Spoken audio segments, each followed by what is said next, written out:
आदर, आदाब, अभिनंदन, आभार, नमस्कार। मैं शुभम कुमार स्वागत करता हूं सभी का शुभम शिक्षा कॉम्पिटिटिव के इस यूट्यूब चैनल पे। गाइस, कैसे हैं आप सभी?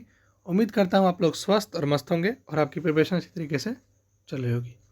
तो गाइस, हम लोग इस प्रिपरेशन के दौर पे आ चुके हैं class 7 chapter number 1 of geography, environment. So let's start the chapter environment. ठीक है, देखिए इस इन्वायरमेंट चैप्टर में मेनली हम लोग को बताया गया है, जो मेन इंपॉर्टेंट बातें हैं उनको मैंने अंडरलाइन करके रखा है ताकि पढ़ाने में टाइम वेस्ट ना हो और ना ही आप अपना टाइम वेस्ट यहाँ पे करें, क्योंकि ना आपके पास टाइम है वेस्ट करने के लिए, ना मेरे पास टाइम है वेस्ट करके इसे यहाँ पे नौटंकी ड्रामा दिखाने के लिए। Because I am just here to teach and you are just here to learn that what the mind motive and it must be your motive too. Okay, so एक क्वेश्चन उठा ग्रुप्स ऑफ फ्रेंड्स में से कि see how our environment changing. तो किसी ने पूछ दिया what is environment.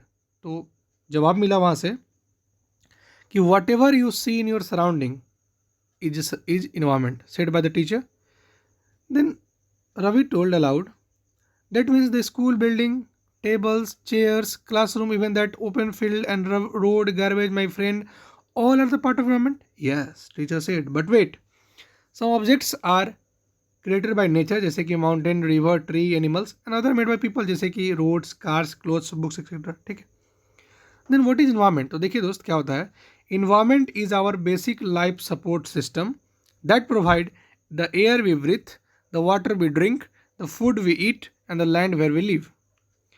How do human being modify this natural environment, कि हम लोग नेचुरल इन्वायरमेंट को कैसे मॉडिफाई करते हैं। तो देखिए, जो कार फ्यूम्स जो क्या करता है, एयर को पोल्यूट करता है, वाटर जो करते हैं हम लोग पॉट में कलेक्ट करते हैं, फूड जो हम लोग वेसल में सर्व करते हैं, लैंड जो हम लोग बिल्डिंग और फैक्ट्री बनाने के लिए यूज करते हैं, human being make cars, mills, factory and manufacture containers. This is how human being modify natural environment. तो why is our environment changing, question उठा। It is all because our need, हमारा जो ज़रूरत है वो दिन पर दिन बढ़ते जा रहा है, they are increasing day by day, we are therefore modifying and at time even destroying our natural surrounding. इस कारण से हम लोग मॉडिफाई कर रहे हैं और डिस्ट्रॉय कर रहे हैं हमारे नेचुरल सराउंडिंग को। तो इतने बातें सबको समझ में आ गया होगा कि इन्वायरमेंट क्या होता है। Environment are the place, people, things and nature that surround any living organism is called environment. ठीक है, तो ये जो कॉम्बिनेशन है ना नेचुरल इन्वायरमेंट का, वो ह्यूमन मेड का फिनोमिना के साथ वो दो तरीके से होता है। नेचुरल इन्वायरमेंट क्या होता है, दो तरीका होता है, एक होता है बायोटिक, एक होता है एबायोटिक। बायो मतलब लाइफ, इसलिए बायोटिक मतलब लिविंग ऑर्गेनिज्म। एबायोटिक मतलब नॉन लिविंग, इसलिए क्या हो जाएगा the world of non living element, जैसे कि लैंड, प्लेट्यू, माउंटेन, ये सब क्या है, नॉन लिविंग नेचुरल इन्वायरमेंट। तो बात करें हम लोग कंपोनेंट ऑफ इन्वायरमेंट का, तो इन्वायरमेंट का तीन कंपोनेंट, एक है नेचुरल जिसमें आता है आपका लिथोस्फीयर, बायोस्फीयर, हाइड्रोस्फीयर और एटमॉस्फेयर, और एक होता है ह्यूमन मेड जो कि ह्यूमन ने बनाया है, industry, monument, road, bridge, park, building, और एक खुद ह्यूमन भी, क्योंकि ह्यूमन भी एक इन्वायरमेंट का रोल निभाता है खुद से, फैमिली के साथ रह करके, कम्युनिटी के साथ, रिलीजन के फॉलो करके, एजुकेशनल बैकग्राउंड में, इकोनॉमिक बैकग्राउंड में और पॉलिटिकल बैकग्राउंड में। ठीक है, यहाँ पे देखिएगा लिखा क्या, समझिएगा यहाँ पे, इसमें क्या है कि the human environment reveals the activity, creation and interaction, the human environment reveals the activities, creation and interaction among human beings. Okay, देखिए क्या कहता है कि human environment reveals the activities, creations and interaction among human beings also. ठीक है, देखिए environment जो word है वो आया है इन्वायरमेंट से, जिसका मतलब होता है नेबरहुड। ठीक है, so let's start the chapter, let's start the topic, sorry, natural environment. देखिए क्या कहता है, land, water, air, plant and animal comprise the natural environment. अब बात करते हैं हम लोग कंपोनेंट ऑफ नेचुरल इन्वायरमेंट, जैसे कि था क्या क्या, सॉरी, कंपोनेंट ऑफ इन्वायरमेंट क्या था, नेचुरल, उसमें क्या क्या आता था, लिथोस्फीयर, बायोस्फीयर, एटमॉस्फेयर और हाइड्रोस्फीयर। उसके बारे में पढ़ते हैं। देखिए क्या कहता है, lithosphere is the solid crust or the hard top layer of the earth. Earth का जो सबसे टॉप लेयर है यानी कि क्रस्ट, उसका सॉलिड पार्ट क्या है, अपना लिथोस्फीयर है, जिसपे कि रॉक्स है, मिनरल्स है, जो कि एक पतला सा मिट्टी के लेयर से कवर्ड है। It is an irregular surface with the various landforms such as mountain, plateau, plains, valley, etc. Landforms के बारे में हमने पहले ही पढ़ रखा है क्लास 6 में, 7 में ही पढ़ेंगे, 8 में ही पढ़ेंगे, 9th में ही पढ़ेंगे, एक एक लाइन से पढ़ते चलेंगे। ठीक है, land forms are found over the continent and also on the ocean floor. Land form जो है कॉन्टिनेंट पे भी पाया जाता है और ओशन फ्लोर पे भी पाया जाता है। ठीक है, lithosphere is a domain that provide us forest, grass land for grazing, lands for agriculture and human settlement. Lithosphere एक ऐसा डोमेन है जिसमें वो प्रोवाइड करता है हमारे लिए फॉरेस्ट, हमारे लिए घास, ग्रास लैंड, हमारे लिए रहने के लिए, एग्रीकल्चर करने के लिए लैंड, खुद सेटलमेंट रहने के लिए लैंड, ठीक है। It is also resource for mineral wealth, हमारे लिए मिनरल भी प्रोवाइड करता है कौन, लिथोस्फीयर, ठीक है। देखिए the domain of water is referred as hydrosphere. Domain मतलब क्या होता है, क्षमता, ठीक है। इसे पूछा जाएगा व्हाट इज योर डोमेन, तो आप बोल सकते हैं मेरे डोमेन में क्रिकेट खेलना है, मेरे डोमेन में खाना खाना है, मेरे डोमेन में सोना है, मेरे डोमेन में पढ़ना है, नहीं बिल्कुल नहीं है अच्छा है, सॉरी सॉरी सॉरी सॉरी, आपके में है, ठीक है ठीक है। It comprises various sources of water and different type of water body like river, lake, sea, ocean etcetera. It is essential for all living organism. क्या है, हाइड्रोस्फीयर गैस सभी ऑर्गेनिज्म के लिए एसेंशियल है। अब बात करते हैं हम एटमॉस्फेयर की, बात करें तो atmosphere is the thin layer of air that surround the earth. Atmosphere का एक थिन लेयर ऑफ एयर है जो कि अर्थ को सराउंड करता है। The gravitational force of the earth hold the atmosphere around it. Gravitational force जो है अर्थ का क्या करता है, इसको होल्ड करके रखता है। It protect us from the harmful rays and scorching heat of the sun. Sun के काफ़ी खतरनाक किरणों से और हार्मफुल रेज से हमें बचाता है। It consist of number of gases, dust and water vapour. इसके पास क्या है, बहुत सारे डस्ट, गैसेज और वाटर वेपर के कॉम्बिनेशन को एयर कहते हैं, ठीक है।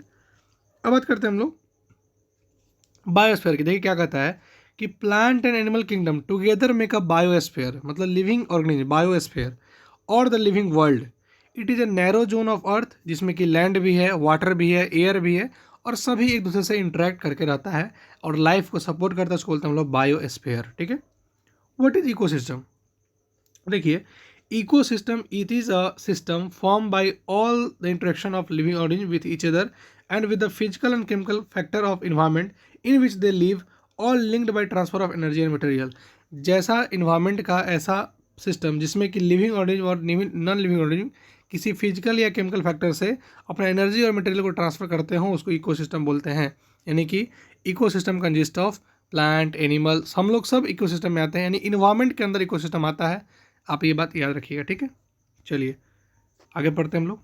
ये देखिए क्या है, पॉन्ड इकोसिस्टम, मतलब पॉन्ड के आसपास की सभी चीज़ें, वो घास भी, वो हिरन भी, वो पानी पीता हुआ भैंस भी, वहाँ का पेड़ भी और वहाँ बैठा चिड़िया भी, ये सभी कहता है पॉन्ड्स के अंदर, पॉन्ड के अंदर आ जाता है, ठीक है। देखिए on 5 June every year the world environment day is celebrated. World environment day celebrated on 5 जून, याद रखिएगा। Do you know? Yes you know from night now, okay. What is barter system? Let me explain, बाद में बात करेंगे इस बारे में, ठीक है। देखिए यहाँ पे क्या कहता है, all plant, animal and human being depend on their immediate surrounding. हम सभी अपने इमीडिएट सराउंडिंग पर डिपेंड करते हैं। जैसे मान लीजिए कि अभी इंग्लैंड में कितना टेम्परेचर अगर बढ़ रहा है टेम्परेचर या घट रहा है, उससे हम लोगों को कोई फ़र्क पड़ेगा? नहीं पड़ेगा। जैसे कि मैं पटना में हूँ, तो पटना के आसपास जो भी दिक्कत होगी या फिर जो भी क्लाइमेट कंडीशन होगा उससे मुझे थोड़ा इफेक्ट पड़ेगा। लेकिन what is the climate zone of Delhi and what is the climate zone of Gujarat, it does not affect the Bihar, है कि नहीं?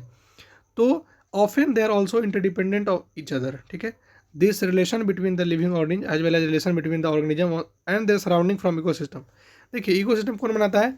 जो रिलेशन है ना हमारे सिस्टम, हमारे सराउंडिंग का हमसे, लिविंग ऑर्गेनिज्म से या फिर नॉन लिविंग ऑर्गेनिज्म से, वो सभी एक फॉर्म करते हैं, इकोसिस्टम फॉर्म करते हैं। There could be an ecosystem of large rain forest, grass land, desert, mountain, lake, river, ocean and even a small pond, ठीक है। देखिए इसमें आगे बात करना है बार्टर सिस्टम के बारे में। से पहले समझिएगा क्या क्या बातें हैं। ह्यूमन इन्वायरमेंट की बात करें, देखिए human being interact with environment and modify it according to their need. Human को जैसे अपना नीड हुआ वैसे इन्वायरमेंट को मॉडिफाई किया। Early human adapted themselves to the natural surrounding. Early human जो थे नेचुरल सराउंडिंग से अपने आप को अडेप्ट करवाए। They led a simple life and fulfil the requirement from the nature around them. अपनी ज़रूरतों को अपने आसपास की मौजूद नेचर से उन्होंने गेन करा। With time need grew and become more varied. जैसे जैसे टाइम बदलता गया, human learn new way to use and change environment. Human ने सीखा कैसे नया चीज़ को ग्रीव करना है और कैसे इन्वायरमेंट को अपने नीड के अकॉर्डिंग मॉडिफाई कर सकते हैं हम लोग। Human learn new way to use and change the environment. They learn to grow crops, domesticate animal and lead a settle life. उन्होंने क्रॉप को ग्रो करना सीख लिया, एनिमल को डोमेस्टिकेट करना सीख लिया और अपने आप को सेटल करना सीख लिया। The wheel was invented, surplus food was produced, barter system emerge, trade started, commerce developed, यानी कि वाणिज्य, ठीक है।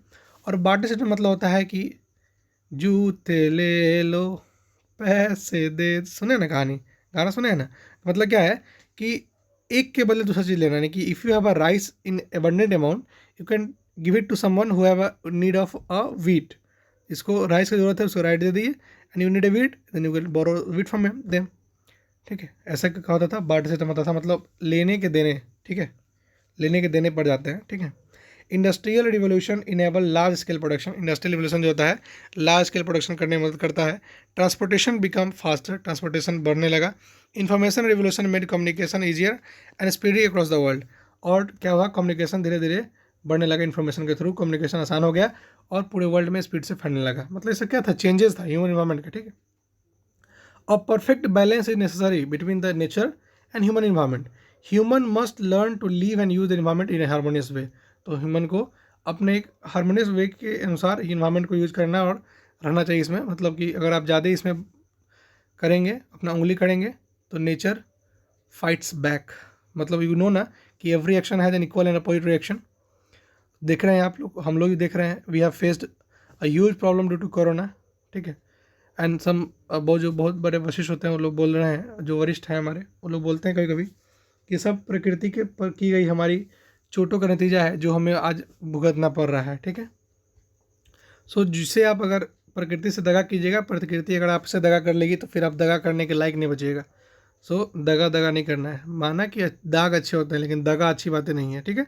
सो चैप्टर यहीं पे ख़त्म होता है, समझ में आ गया होगा, उम्मीद करते हैं आप लोग। इसमें जो इंपॉर्टेंट टर्म्स था वो था environment, ecosystem, biosphere, lithosphere, hydrosphere, atmosphere, जिसके बारे में हिंट में बता दिया गया सब कुछ क्या क्या होते हैं। फिर हमने देखा बार्टर सिस्टम क्या है, ह्यूमन कंपोनेंट ऑफ इन्वायरमेंट क्या है, और इस तरह से हमारा चैप्टर क्या होता है यहाँ पे खत्म होता है। सो थैंक यू सो मच। आप इस क्वेश्चन से कर सकते हैं चाहिए तो। अगर मेरे 7th क्लास के बच्चे देख रहे हैं तो प्लीज़ क्वेश्चन से कर लीजिएगा, और अगर कंपटीशन वाले बच्चे देख रहे हैं तो क्वेश्चन करने की जरूरत नहीं है। मैंने आपको हिंट में सब कुछ समझा दिया है, सब कुछ काफ़ी इफिशिएंट वे में। उम्मीद करता हूँ आपको समझ में आया होगा। So thank you so much for watching. If you have any doubt and have any suggestion, you can also comment on 7488685438 and do comment on YouTube my channel also, ठीक है। और if you have a complain or something regarding that, you can also able to call me on that given number, okay. And you can also join me on Facebook, Telegram, Twitter, etc, ठीक है। सबका link description में दिया है, देख डाले बाबा, देख डाल। Thank you so much, bye bye, take care and keep learning.